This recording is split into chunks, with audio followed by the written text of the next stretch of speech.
Nessa segunda parte da aula, então, nós vamos continuar a ver a terceira parte, onde se inclui citocromos, certo? E que também tem compostos de coordenação em cadeia de transporte de elétrons. Nós vimos dois principais, que são aqueles nos sistemas animais, né? O citocromo C oxidase e o P450.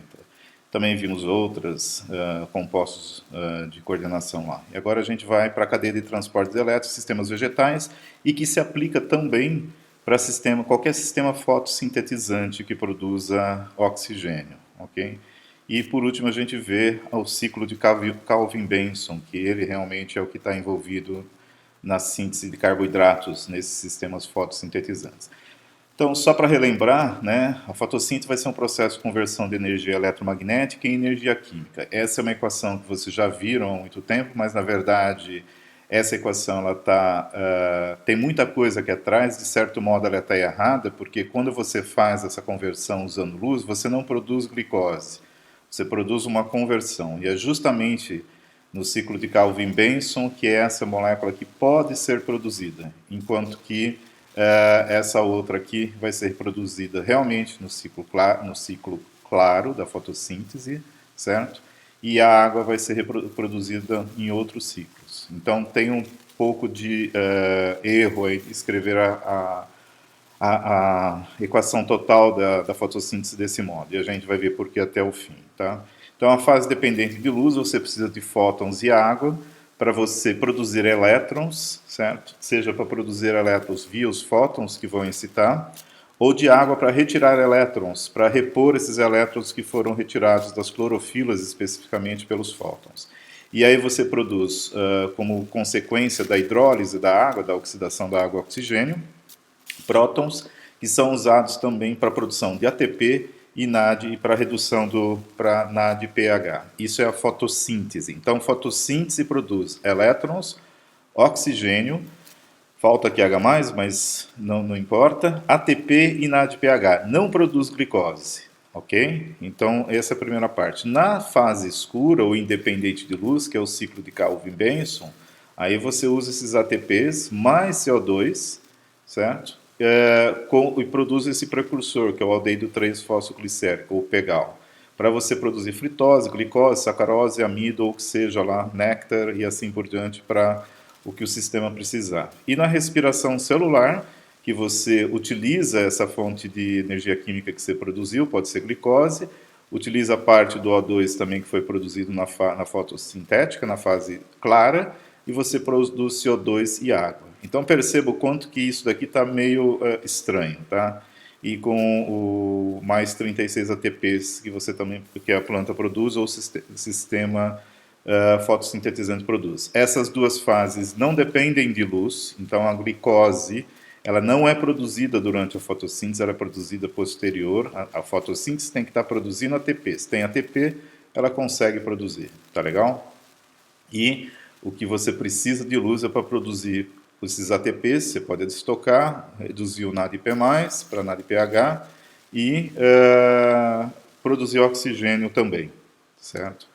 Bom, a energia que se usa para essa fase dependente de luz, ela é gerada inicialmente por fotoelétrons. Então, diferente daquela outra parte que nós vimos na cadeia de transporte de elétrons em animais, que utiliza energia química para gerar energia química ou para estocar energia química através do consumo de glicose, né? Você come as plantas, você come o amido e etc., quebra e gera os elétrons para poder você fazer os ATPs, sim.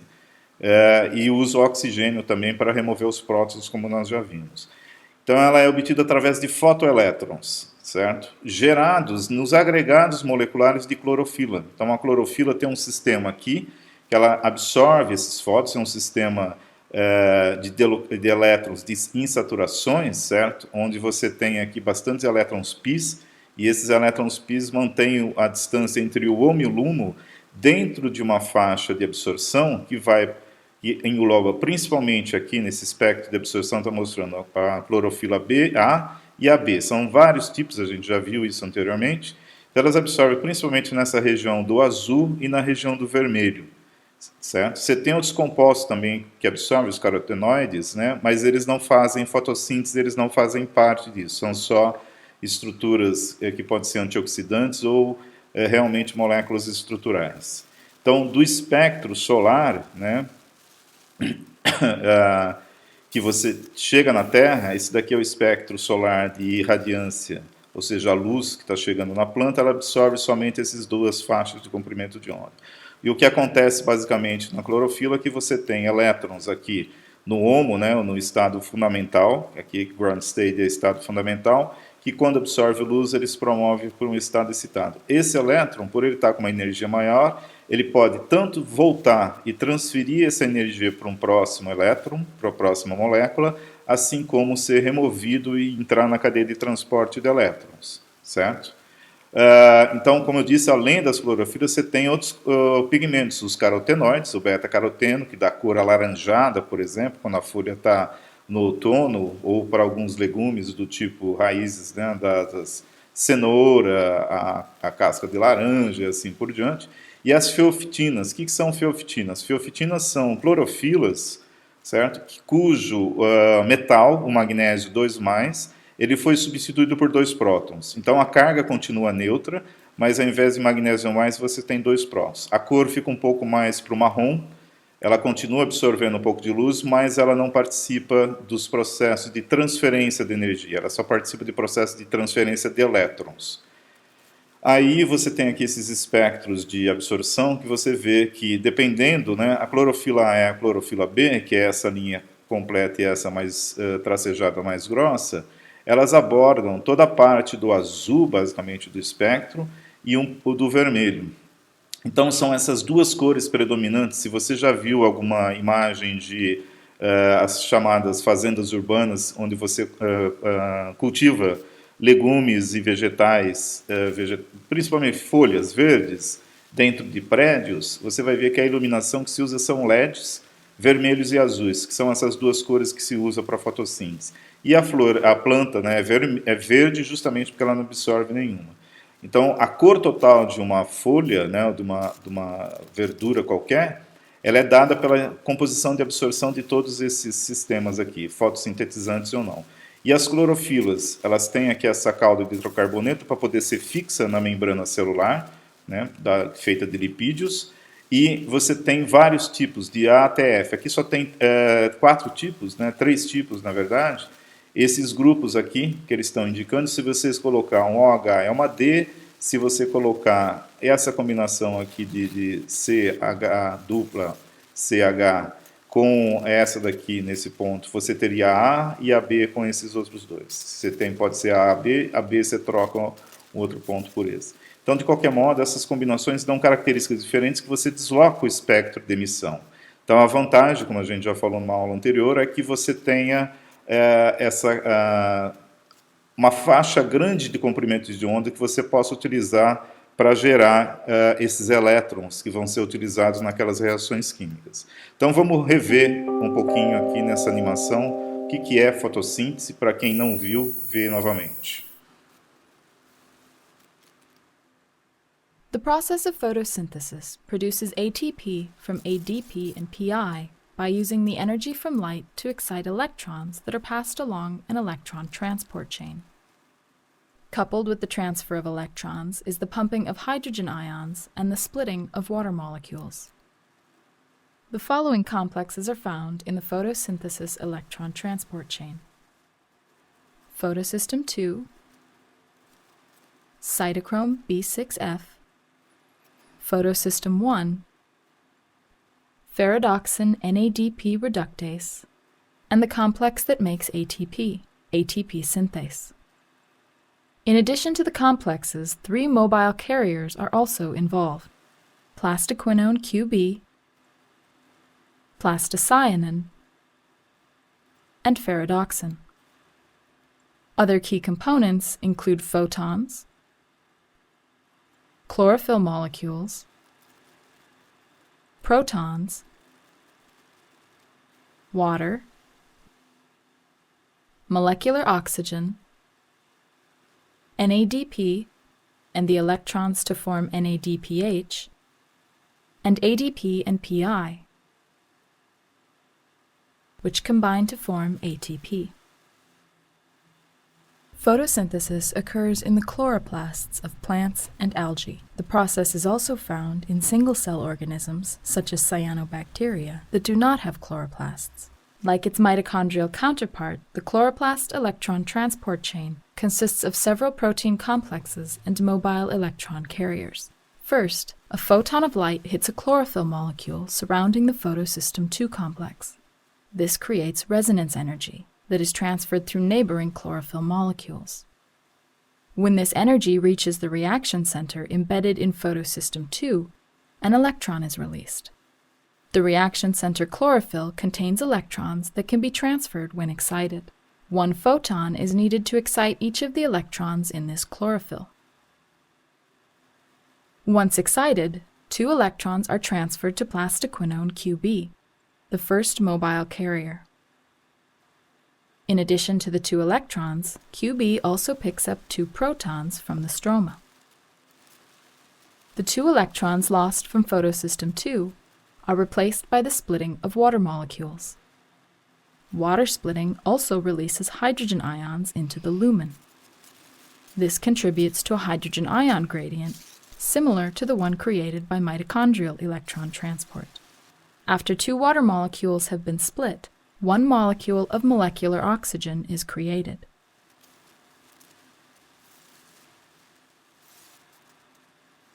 Plastoquinone QB then transfers the 2 electrons to the cytochrome B6F complex. The 2 protons it picked up are released into the lumen. These transfers are coupled with the pumping of 2 more hydrogen ions into the lumen space by cytochrome B6F. The electrons are next transferred to plastocyanin, another mobile carrier. Next, the electrons are transferred from plastocyanin to the photosystem I complex. It is here that photons again energize each electron and propel their transfer to ferredoxin. Ferredoxin then transfers the electrons to the ferredoxin NADP reductase, also known as FNR. After 2 electrons are transferred to FNR, NADPH is made by adding the 2 electrons and a hydrogen ion to NADP. The gradient created by the electron transport chain is utilized by ATP synthase to create ATP from ADP and PI. This is similar to the way ATP is synthesized in the mitochondria. ATP, NADPH, and molecular oxygen are the final vital products of photosynthesis. Diferente do que ela falou no início, né, o fóton não bate, ele é absorvido realmente. A energia eletromagnética é convertida, certo? Em energia para promover o elétron para um estado de maior energia, tá legal? Então, resumidamente, o que você tem, né, você tem, no caso de plantas, você tem os cloroplastos, que dentro dos cloroplastos você tem os discos tilacoides, e que aqui é uma microscopia óptica do cloroplasto, certo? E se você fizer um corte transversal aqui, o que você vai ver são essas estruturas, que são os discos tilacoides. É na membrana desses discos aqui, que eles estão empilhados, como nesse sistema. Então, aqui é na membrana desses discos que estão o sistema de fotossistemas e a cadeia de transporte de elétrons. Em cada uma dessas etapas, você vai ter um composto de coordenação envolvido. Por que ele está lá? Nós vamos ver que é como sempre, nesse caso, é a capacidade de oxidar e reduzir sem quebrar as ligações, do mesmo jeito que nós vimos anteriormente. Então, de novo, esse é o princípio básico pelo qual os compostos de coordenação, os metais, estão ali. A ligação não é feita diretamente nos orbitais que sofrem oxidação-redução, por isso, quando sofre oxidação-redução, essas ligações ficam mais ou menos estáveis. É óbvio que ele troca o caráter duro ou mole, mas mesmo assim os ligantes que ainda estão lá suportam essa troca sem quebrar a ligação, por isso fica um sistema estável. Então, resumidamente, você tem aqui o fotossistema 2, aqui ele é transferido para plastoquinonas, aqui é o sistema, né, de oxidação da água, nós vamos ver que aqui tem um composto de coordenação, aqui tem composto de coordenação, o único lugar que você não vai ter o composto de coordenação são nas quinonas, né? No citocromo você vai ter, nas ferredoxinas você vai ter, e o fotossistema 1 você vai ter para incrementar a energia do elétron. Então, mais ou menos durante o transporte aqui, você vai perdendo energia, né, porque esse transporte vai sendo usado para bombear prótons para dentro e para fora do lúmen. Tá? Aqui é o lúmen e aqui é a parte do chamado estroma, que está dentro aqui do cloroplasto. Tá legal? O estroma é essa parte de fora e o lúmen é lá dentro do disco tilacoide. E aí essa energia depois precisa ser restaurada para que esse elétron tenha energia suficiente para poder fazer a ligação entre o NAD mais o H+, formar essa ligação, formando um NAD-PH. E essa diferença da concentração de prótons vai fazer com a ATP sintase gire, literalmente, né, e faça ATP. Então, daqui sai ATP, NAD-PH e oxigênio, basicamente. Tá legal? Aqui é mais ou menos uma ilustração de como que seria. Essa daqui é a membrana tilacoide, aqui é o lúmen, aqui é o estroma, certo? É dentro aqui. E depois lá para fora você tem o disco tilacoide. Então essa parte da membrana primária é essa daqui, certo? Que é a membrana externa e a membrana interna. Aqui é o estroma, então aqui a gente está vendo um disco tilacoide, aqui é o estroma, aqui é o lúmen, tá legal? E todos isso daí estão disponíveis nessa membrana. Não é um só sistema como está representado aqui. Você tem, por exemplo, aqui você tem vários, né, na própria membrana, e você tem eles comprimidos dentro do cloroplasto. Tá legal? Uma coisa importante, veja, aqui é chamado fotossistema 2, né? E aqui é fotossistema 1 e a ordem é dessa daqui. Por que tem o nome 2 primeiro e 1 depois? Porque, na verdade, historicamente, cronologicamente, esse foi descoberto primeiro, não sabia-se da existência desse. E aí, então, ficou o fotossistema 1 e 2. Só por isso, tá legal? Não é por outra razão. Então, aqui, resumindo, mais ou menos, né, uma maneira mais detalhada, como que seria, você tem os fótons sendo absorvidos no fotossistema, você tem o chamado centro reacional, que, na verdade, esses elétrons dessas clorofilas que absorvem, eles não são transferidos. O que é transferido é a energia. Quando o elétron volta, ele transfere essa energia, excita o elétron da próxima, ele cai e vai excitando até chegar no chamado centro reacional, que é ali que um elétron é removido e é injetado na cadeia de transporte. Uma das quinonas que transporta, ela vai fazer reação química, é uma molécula orgânica, é um cofator orgânico, tá? Então ela tem envolvimento de ferro ali, ferro não M, mas não propriamente nela, a gente vai ver. Os citocromos é um complexo, são mais de um, aqui eles chamam de citocromo B6F, mas ele é um complexo, né, que tem compostos de coordenação. A plastocianina tem cobre, ela também complexo de coordenação. Aqui a gente vai ver que tem também envolvido ferrodoxinas, certo? Que a gente já viu, dos dois tipos Fe4 e Fe2. Essa daqui é Fe4, depois a ferrodoxina que leva o elétron aqui do tipo Fe2S2 também. E a NAD-Pase aqui, que eles chamam que na verdade é uma associação, também vai ter... vai receber o elétron desse sisteminha aqui que você tem, né, eles chamam de FAD, na verdade, isso aqui, que tem outras ferrodoxinas. E o gradiente de prótons vai ser usado para fazer ATP. Tudo isso daqui, NAD, pH e ATP, vão ser levados para o ciclo escuro, o ciclo de Calvin-Benson, onde vai ser sintetizado. Tá? Então a ideia é, quais são e onde se encontram os compostos de coordenação nesses sistemas? A ideia é observar que em cada um desses, como eu disse, você tem um tipo de composto de coordenação envolvido. Fotossistemas são os agrupamentos que você tem de moléculas, principalmente a mais importante é a clorofila, mas você tem toda uma estrutura proteica e lipídica lá, certo? Que está presente na membrana tilacoide de plantas ou de micro-organismos fotossintetizantes, tá? Só para você ter uma ideia, só o fotossistema 1, que foi o primeiro a ser descoberto, basicamente, ele tem 13 cadeias polipeptídicas, que são cadeias curtas, né, de aminoácidos, 60, mais de 60, hoje em dia tem uma discussão se são 60, se são 300, se são 2.000, ainda tem muita coisa a ser descoberta sobre o processo de fotossíntese e as moléculas participantes, mas mais ou menos um dos artigos mais aceitos é que são 60 de clorofila, uma quinona, que é uma vitamina K1, e 3 ferrodoxinas do tipo Fe4S4. Isso só num fotossistema, tá legal? Nesse fotossistema 1 aqui, ou nesse daqui, tá legal? Então, o fotossistema, aqui uma representação com um corte, você tem toda a parte proteica e embebida nessa parte proteica e na membrana tilacoide, você tem aqui a representação da clorofila. essa cauda que é usada para fixar nesse sistema lipídico, que é um hidrocarboneto, e aqui você tem a clorofila, que é o composto de coordenação, basicamente, com o magnésio 2+. Tá? Então você tem todos esses sítios e é um corte transversal. Aqui é uma microscopia eletrônica, né, lembra, feito por elétrons que se comporta como luz, de um pedaço de uma membrana tilacoide. Cada pontinho desse que vocês estão vendo aqui é um fotossistema. Aqui tem uma ampliação do fotossistema, de um desses pequenininhos aqui, então você vê a quantidade que tem ali, tá? E ele é subdividido, né, nessas partes que mais ou menos dá para ver aqui, onde você tem a parte proteica, onde tem o acúmulo das clorofilas e assim por diante.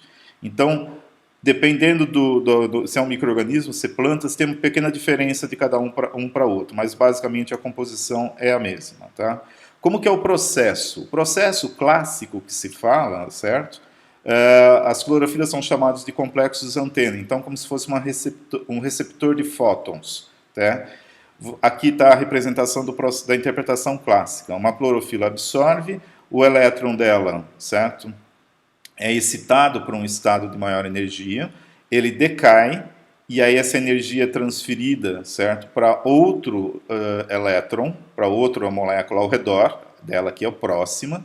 Essa transferência é possível porque, como o anel porfirínico lá, que a gente já falou do ferro M, esse anel porfirínico, né, tem delocalização de elétrons, e essa delocalização permite com que essas transferências sejam fácil, porque você tem sistemas PIS para receber essa energia. Quando ele chega no centro reacional, então essa energia vai ser transferida um por um aqui até chegar lá. Como que ele sabe que chega lá? Ele não sabe, é aleatório até uma hora que encontra esse caminho aqui. E nesse caso aqui há a transferência de um elétron, a remoção de um elétron desse centro reacional, que é composto por um par de clorofilas. Tá? É um dímero chamado dímero aceptor de elétrons. E essa daqui é a última clorofila a receber essa energia antes de transferir para o centro reacional. Então, essa é a interpretação clássica. Essa energia é aleatoriamente transferida entre as moléculas até atingir o centro reacional. O problema é que estudos recentes, né, de 2010, mostraram que você não consegue, a planta ou o micro-organismo nunca conseguiria fazer essa transferência a tempo de gerar os ATPs e os NADPH necessários na fotossíntese. Ia demorar muito, então era muito improvável. E a única explicação que é possível para você entender que isso daqui funciona e é eficiente do jeito que é se você considerar a superposição quântica coerente nessa transferência de energia. O que é isso? É aquele estado quântico, né, quando você fala que o elétron se comporta como onda-partícula. Então ele não está localizado, isso a gente já viu na parte 1 da disciplina. Ele não está localizado, ele está localizado, o elétron estaria em qualquer parte dessa superfície aqui. Já que você tem um agregado de sistemas PIS muito próximos, é como se fosse uma nuvem eletrônica só, certo? Então, se não fosse por isso, né, isso levaria muito tempo e isso seria insuficiente para o processo. E essa interpretação é válida para qualquer sistema fotossintetizante. Então, é como se você tivesse, dessa maneira aqui, fossem as nuvens eletrônicas, não mais localizadas como em cada uma das moléculas, certo? Não seria mais separadas como aqui, mas delocalizadas. Com isso, ele consegue se atingir o centro reacional. A estrutura do centro reacional, do fotossistema 2, que é aquele onde começa tudo, certo? Ele é também chamado de P680. Ela tem, então, um dímero, que isso daqui são duas moléculas de clorofila, uma de frente para a outra, basicamente. Elas estão, a vizinha delas tem duas feofitinas, a FeOD2 e a FeOD1, certo? Aqui estão as quinonas, quinona A e quinona B, e o elétron, então, recebe energia, né, do fotossistema. Aqui você tem carotenos, por exemplo, para estabilizar essas estruturas, e assim por diante.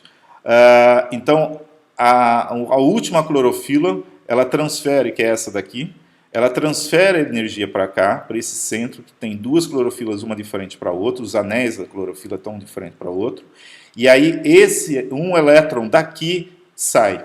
Ele tem essa energia que é o suficiente para remover um elétron daqui.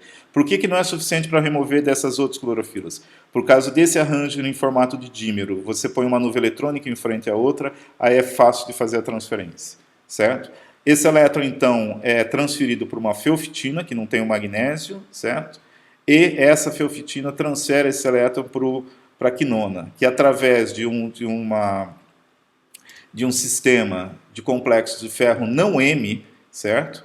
Ele é transferido para outra, ela também é chamada, as quinonas são chamadas plastoquinonas, tá? QA e QB.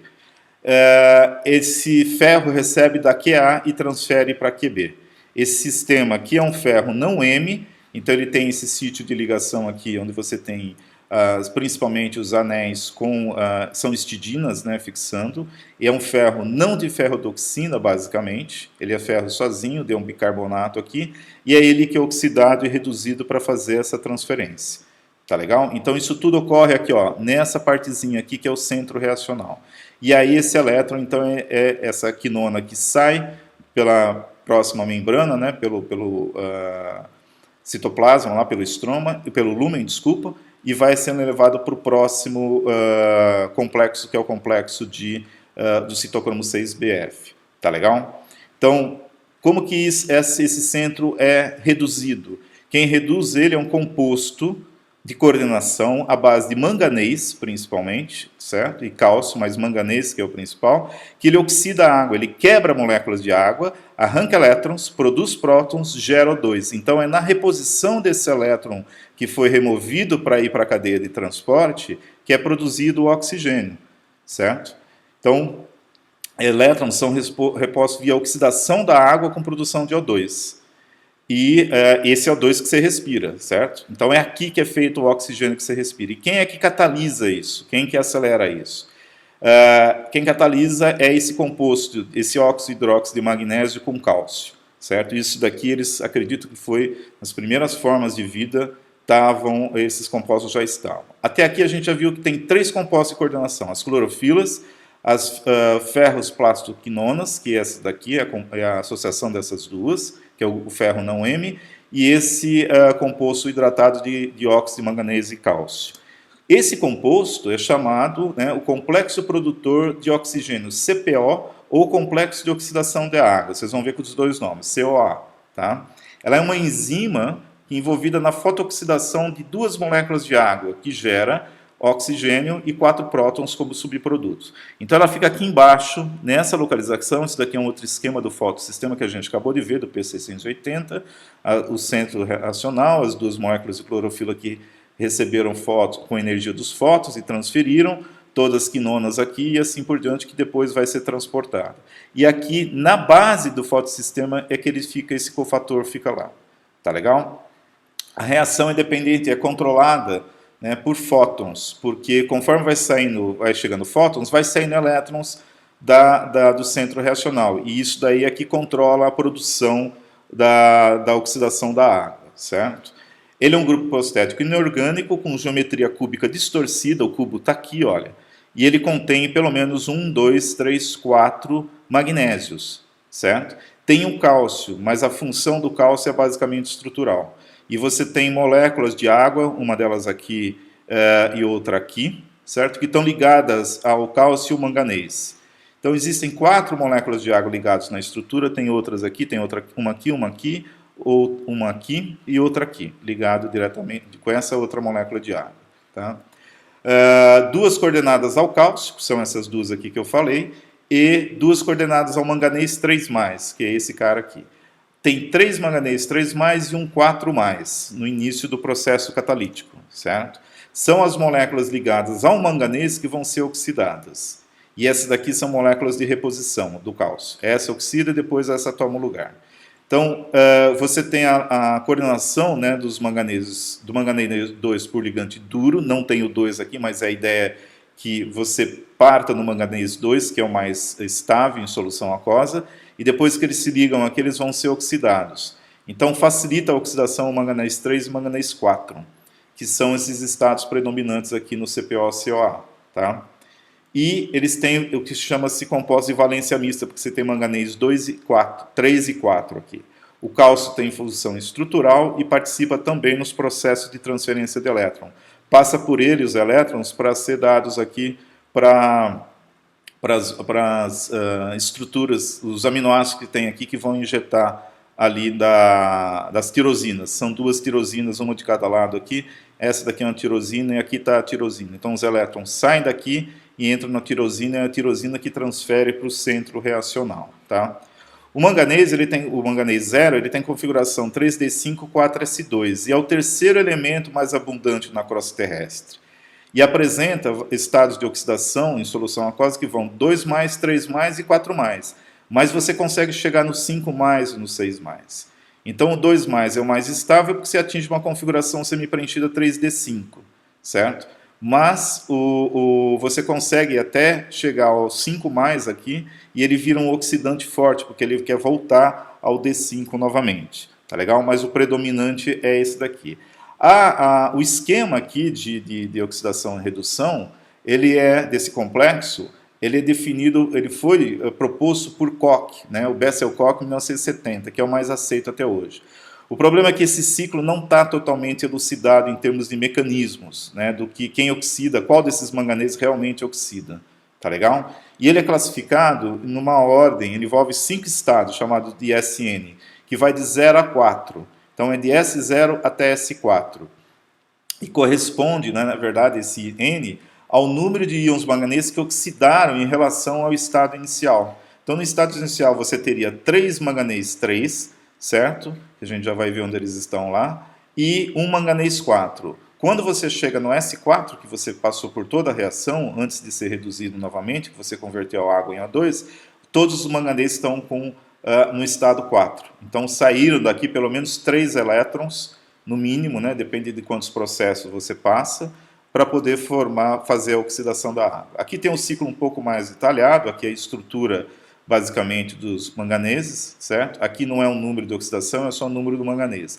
Mas o que vocês vão ver aqui no estado S0, esses que estão em laranja é estado 3, e esse daqui que está em roxo é estado 4.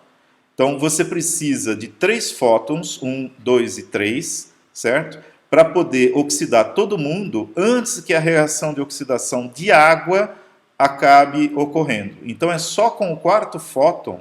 Então perceba que as águas estão aqui, olha, estão aqui e estão aqui. Depois do quarto fóton, 1, 2, 3, o quarto fóton ser absorvido, é aí que começa a oxidação. Tá legal? Que você vai ter as mudanças aqui e que você vai ter a oxidação basicamente. Então é só depois, quando sai daqui, vem para cá, o quarto fóton, é que essa água começa a fazer essa transferência. A gente não vai entrar nos detalhes, certo? De como que é isso daqui, mas o problema aqui, veja, tem pontos de interrogação entre aqui o sistema S4 e S4 linhas, que eles acreditam que tenha.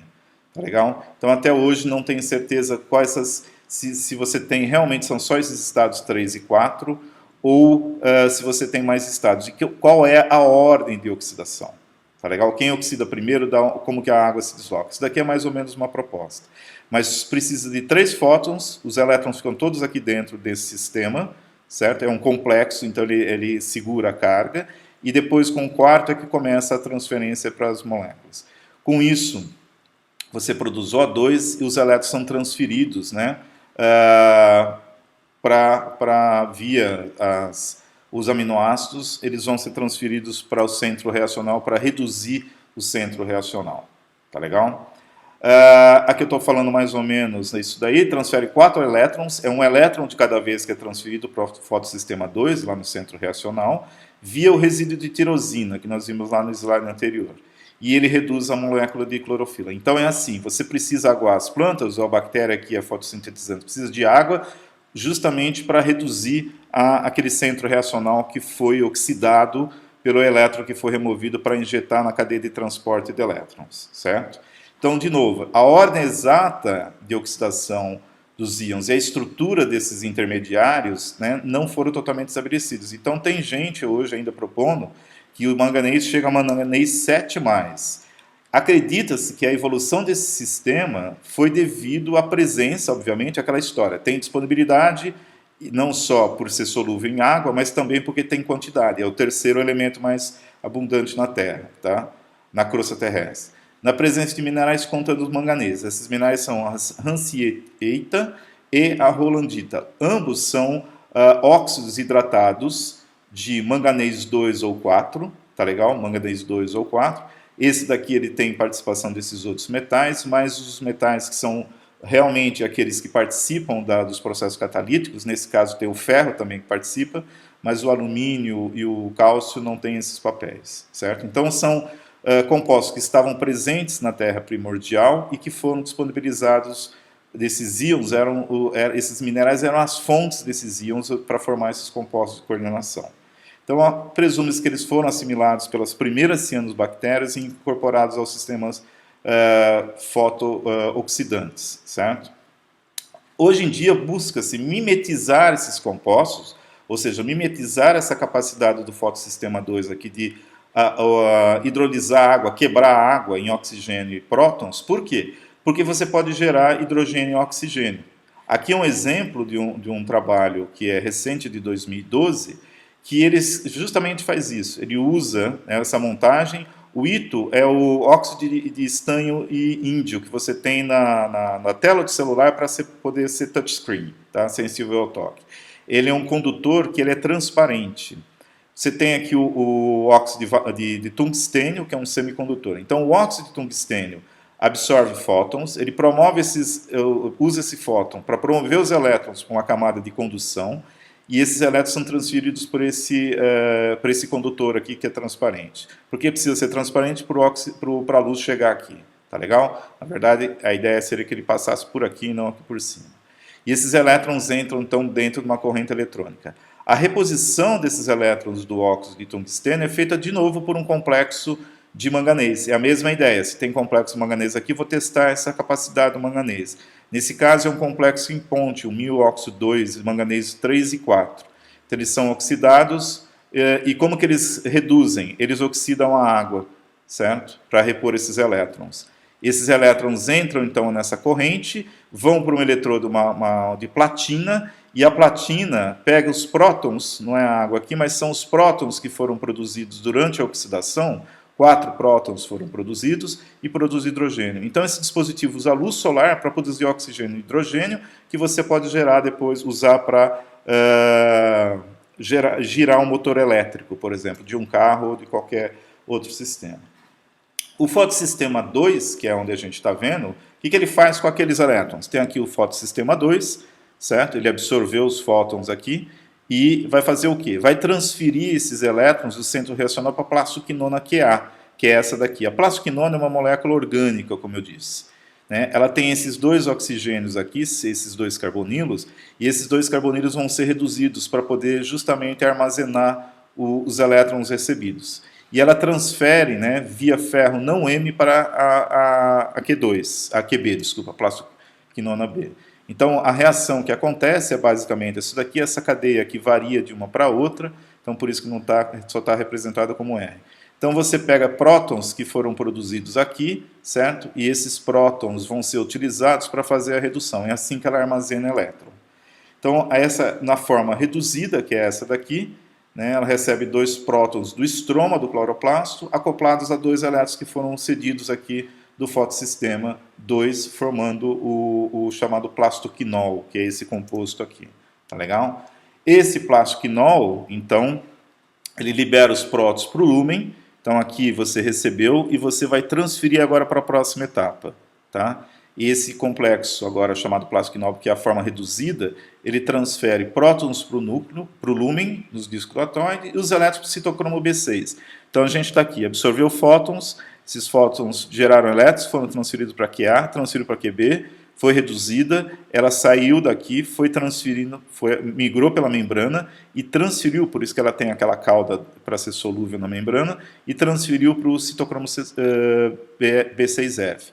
E liberou prótons nessa transferência. Ela vira oxidada novamente e volta no ciclo, certo?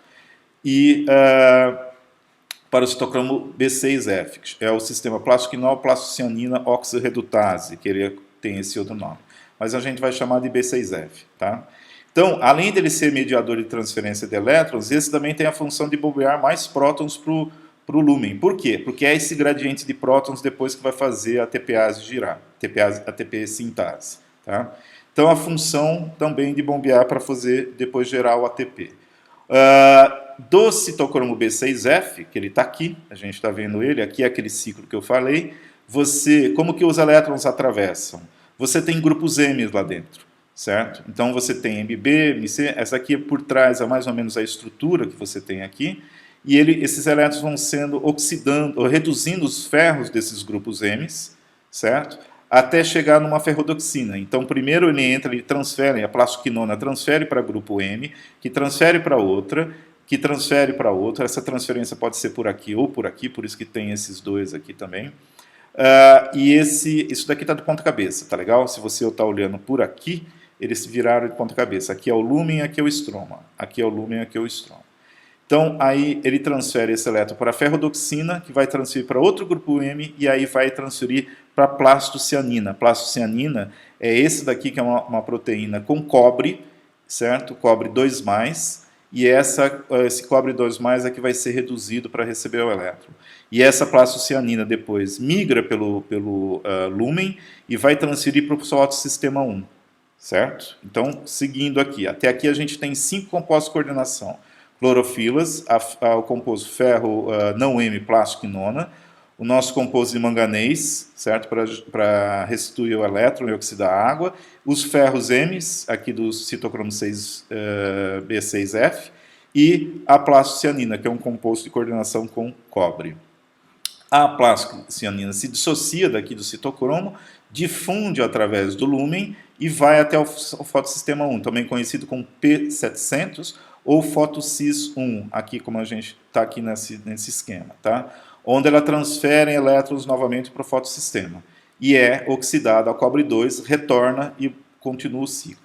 Esse daqui é a estrutura do fotossistema 1, e nós vamos encontrar aqui ferrodoxinas também, certo? E nesse caso, a transferência é feita dos cofatores, você tem clorofilas aqui dentro.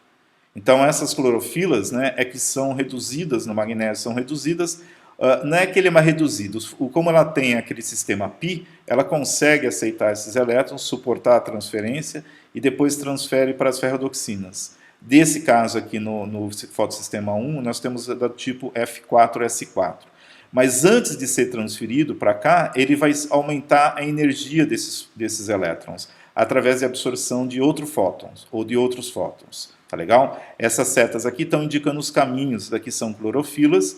Durante a passagem, essas clorofilas absorvem os fótons, e é essa energia dos fótons que vai elevando a energia desses elétrons. E depois transfere para a ferrodoxina, aqui no fundo, no final, que transfere para outra ferrodoxina, que está agora no estroma, que vai migrar para a próxima enzima. Tá? Até aqui a gente tem 6 compostos de coordenação. Adicionou mais as ferrodoxinas F4, S4 do fotossistema 1 para o que a gente já tinha. Tá? O fotossistema 1, né, ele é um aceptor primário, é uma clorofila, como a gente acabou de ver. E o elétron recebido é aquele proveniente do fotossistema 2. Então o elétron saiu do fotossistema 2, passou por toda a cadeia de transporte de elétrons, né, a plastoquinona entregou ele aqui, e ele vai ser reenergizado de novo. Então, de novo acontece tudo. Você tem a energia aqui dessas clorofilas sendo transferida para o dímero de novo, daquele tipo. Esse elétron, é gerado um elétron, esse elétron é reposto. Só que esse elétron que é gerado, ele é com uma energia maior, certo? Do que aquele que está sendo reposto. Então, a ideia é que você saia com energia maior justamente para poder fazer parte da ligação da ligação do hidrogênio aqui no NADP+, para poder reformar, reduzir esse sistema. Tá? Então, a função desse fotossistema 1 aqui é promover o elétron para um nível de energia maior via absorção de fótons. Existe um esquema chamado esquema Z, por quê? Porque ele tem o formato de um Z deitado, que representa justamente essa variação de energia, a energia do elétron. Então, o elétron que sai do 680 do fotossistema 2, ela passa pelas fosfetinas, transferida para plastoquinona, vai para o citocromo 6 B6F, vai para a plastocianina. Nesse caminho ele vai perdendo energia. Então ele é restituído essa energia através da absorção de mais fótons no fotossistema 2. E aí depois ele passa para as ferrodoxinas que vão transferir para NAD e pH, fazer a redução. Então aqui está o caminho que eu acabei de falar, certo? E a função dele é realmente reenergizar. Lá, né, você tem as ferrodoxinas aqui, então, que vão transferir mais uma ferrodoxina aqui do complexo chamado complexo FAD, que é a ferrodoxina NADP+, redutase. Tá? Ela tem um grupo agora, é uma outra ferrodoxina, F2S2, que catalisa justamente essa reação para reduzir o NADP+, que será utilizado no ciclo Calvin-Benson ou ciclo escuro dependente de fótons. Então ele está aqui no sistema, certo? Aqui vira um complexo, aqui é basicamente a enzima, esse daqui é a ferrodoxina, essa estrutura da enzima é toda essa daqui. Então elas se juntam, certo? E formam um complexo chamado complexo FAD. O gradiente de prótons que foi gerado todo esse transporte de elétrons, né, através do bombeamento de prótons ou geração de prótons pela oxidação da água, né, vai induzir a reação que a ATP sintase faz, que é pegar o ADP, certo, adenosina de fosfato, com um fosfato orgânico e formar o ATP, pela essa enzima que faz isso. E ele também vai ser utilizado no ciclo de Calvin-Benson. Então, em termos de rendimento, você tem 2 fótons absorvidos, leva à produção de 2 NADPH e 1 ATP. A cadeia de transporte faz parte desse ciclo dependente de fótons que gera O2, ATP e NADPH. Então, aqui você tem na parte do cloroplasto a cadeia dependente de fótons, aqui os discos filacóides, luz, a água sendo oxidada gerando O2, os prótons gerados aqui vão ser usados para formar ATP e os elétrons vão ser usados para reduzir o NADP+ para NADPH. Então é isso a função. Esses 2 moléculas vão ser usadas no ciclo de Calvin-Benson junto com o CO2 para produzir açúcar depois de produzir o precursor do açúcar. Nesse ciclo, o ATP volta a ser ADP mais fosfato orgânico e o NADPH é oxidado e vai lá buscar elétrons novamente e é assim que se forma, o ciclo se fecha. Tá legal? Bom, até aqui não. Então, no total desse processo, para gerar ATP e NADPH, nós tivemos 7 compostos de coordenação. Aqueles que nós já vimos foram adicionados às ferredoxinas, que são a última parte do processo, para fazer a redução no complexo de FAD, que faz a redução do NADP+ para NADPH. Tá? Então, só para vocês terem uma ideia, por que plantas precisam de nutrientes minerais, para poder também fazer a glicose ou o açúcar ou amido, lá que seja. O que é o ciclo de Calvin-Benson, né? O ciclo escuro? Na verdade, vou dar isso daqui só para finalizar, porque aqui não tem composto de coordenação, mas é importante vocês verem. O que acontece é que esses ATPs são usados a partir de uma enzima chamada ribulose bifosfato carboxilase, rubisco, tá? Oxigenase. Ela tem magnésio no sítio ativo, a gente não vai ver ela, essa é a enzima, que ela pega a ribulose 5-fosfato, aliás, a ribulose 1,5 de fosfato, certo? O RUDP, mais ADP, que você vai formar aqui, e ela vai juntar isso daqui é a ribulose 1,5 de fosfato. Ribulose essa parte, no carbono 1, no carbono 5 você tem um fosfato. Aí o dióxido de carbono ela junta e vai fazer digamos assim, a carbonização, não é carbonização, mas juntar o dióxido de carbono na estrutura, e ela vai quebrar formando o ácido fosfoglicérico chamado PGA. Para ela, o que ela vai fazer agora a partir disso daqui? Ela forma o ácido 3-fosfoglicérico, que é constituído por 3 carbonos, simplesmente. E essa reação é catalisada pela ribulose a rubisco, como eu já disse. Essas 2 moléculas que ele formou aqui, elas vão ser fosforiladas consumindo ATP e posteriormente reduzidas pelo NADP+, para produzir o chamado aldeído 3-fosfoglicérico. Então, você tem a primeira etapa, que é a fixação do carbono, a segunda etapa, que é a redução do carbono, incorporando ele às moléculas de ácido fosfoglicérico e transformando em ácido 1,3-fosfoglicérico.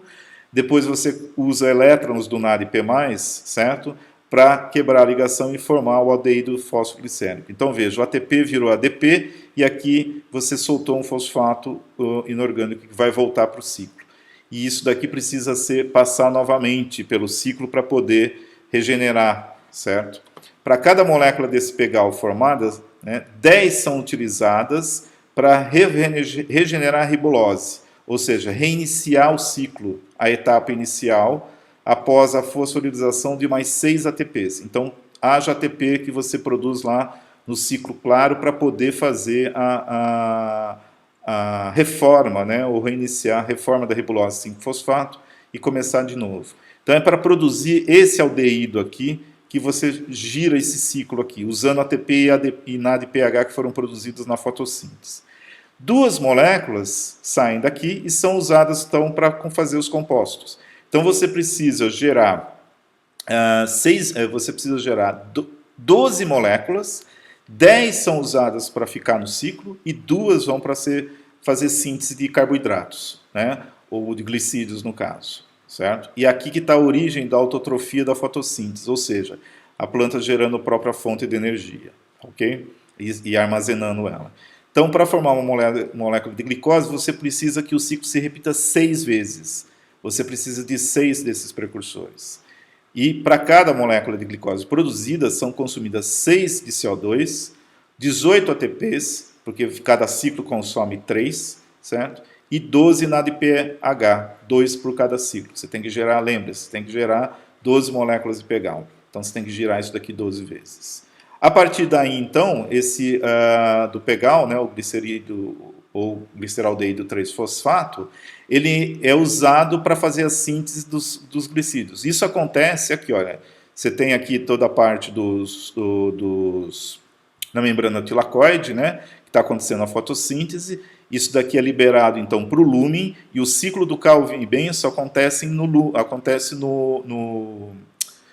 estroma, desculpa, o lúmen é aqui dentro, desculpa aqui o erro. Aqui é o lúmen, certo? Que a gente acabou de ver todo esse processo aqui. O NADPH sai daqui, então diretamente da redução permitida pelo elétron que foi gerado, né, da molécula do centro reacional, foi reposto pela oxidação da água, então é daqui do lúmen que sai o oxigênio, o NADPH vai para cá. Então no estroma, isso daqui é dentro do cloroplasto, as ATPs sintases estão aqui produzindo ATPs e isso daqui é injetado no ciclo de Calvin-Benson, certo?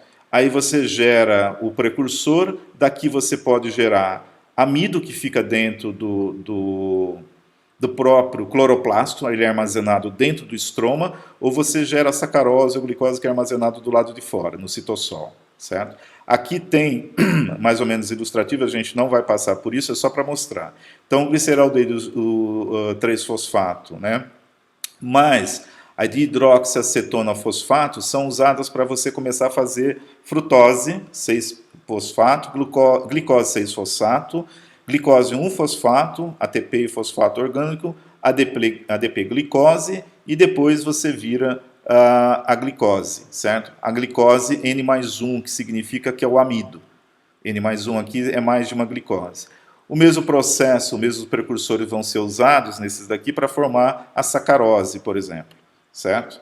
Então, em ambos os casos, você vai usar o precursor que foi feito nos processos e não sai direto de lá. Tanto não sai direto que cada uma dessas etapas, S1C, S2C, é uma enzima. Então, só para você fazer a sacarose e a glicose, você precisa de 6 enzimas, no caso da sacarose, e 5, que estão listadas aqui, basicamente, certo? Então, por conta disso, aquela equação que foi mostrada lá não é bem aquilo que a gente tinha falado, certo? Então, esse que é o ponto. A equação de fotossíntese não é correta se você for ver. A fotossíntese está aqui, ó. Ela já gera NADPH e oxigênio, e um monte de prótons aqui dentro. Esses prótons vão gerar diferença de potencial para que esse motor, nanomotor molecular aqui, gire e faça essa ligação química entre o ADP e o fosfato, certo? Para produzir ATP. Tanto o NADPH quanto o ATP vão ser usados junto com o CO2 para gerar esses precursores, que precisam de um monte de outras enzimas para virarem a fonte de energia, ou o alimento ou a reserva nutricional. Tá? Então, quando você come uma batata, você sabe que você está comendo um amido que foi estocado dentro lá no caso da raiz, não diretamente nos cloroplastos, né? Porque eles estão fazendo parte das folhas, mas esse amido é transportado para ser estocado lá na raiz ou lá no tubérculo, no caso. Tá legal? A bibliografia dessa aula, então, vocês usam o Leninger, no capítulo 20, que trata de fotossíntese de carboidratos e plantas, certo? E leia os itens 20.1, 20.2, 20.3 e 20.7, é o suficiente, tá? Está disponível aqui na Biblioteca Integrada online. Bom, com isso, a gente encerra o conteúdo do programa da disciplina completo, né?